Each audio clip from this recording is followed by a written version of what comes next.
If you watch the news or the popular media as a primary source of information, your worldview might be very fear based, and there's a certain level of fear that the system needs to keep inside of people to keep them participating in a certain type of way. I mean, the first response to fear is the cathartic expression of consumerism. So when people get too nervous, they gotta offload it in some way. So that's what the entertainment experience is about. In a lot of instances, the consumerism experience is about. A lot of the European involvement in Africa has been based on the premise of when we come in, the only way we could be comfortable is if you're more like us, and less like yourselves, or some version of yourself that is acceptable to us. And that's nonsense. And one of my homies from London was with me. He was like, "Yeah, man, Paris is nice." I was like, "Shit, it ought to be all the shit that they done stole." Yeah. From, Yeah.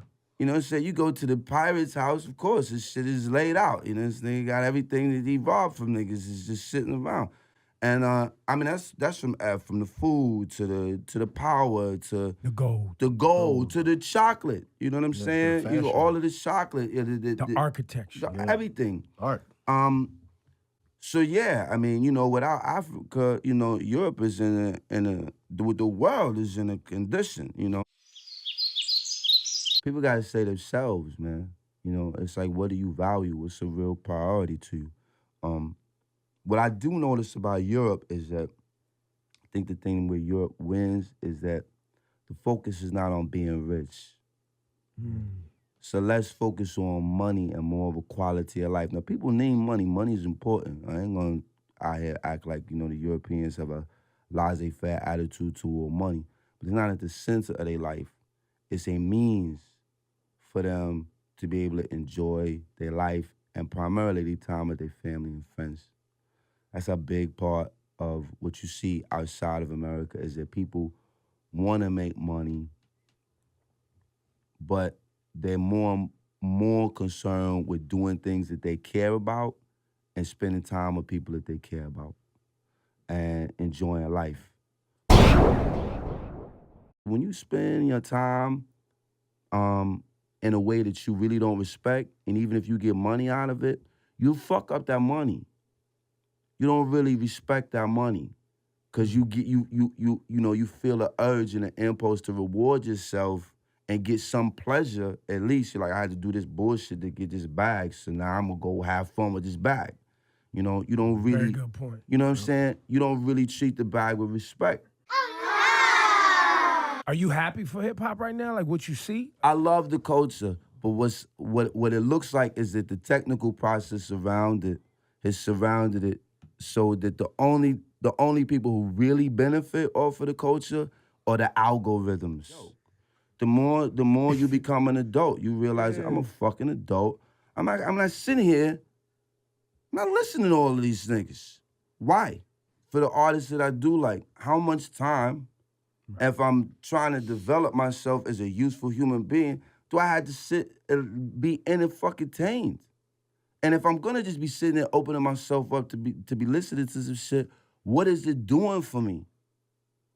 What did I learn at the end of this? So like, what beauty was expressed to, skill and technical efficiency and any of that shit.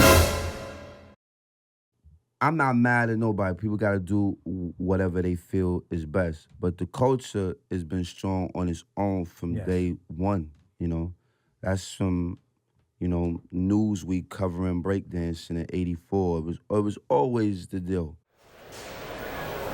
I was never big on being like a celebrity because that just confuses the issue.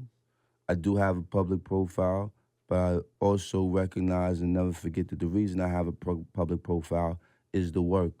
So that's what I put out front.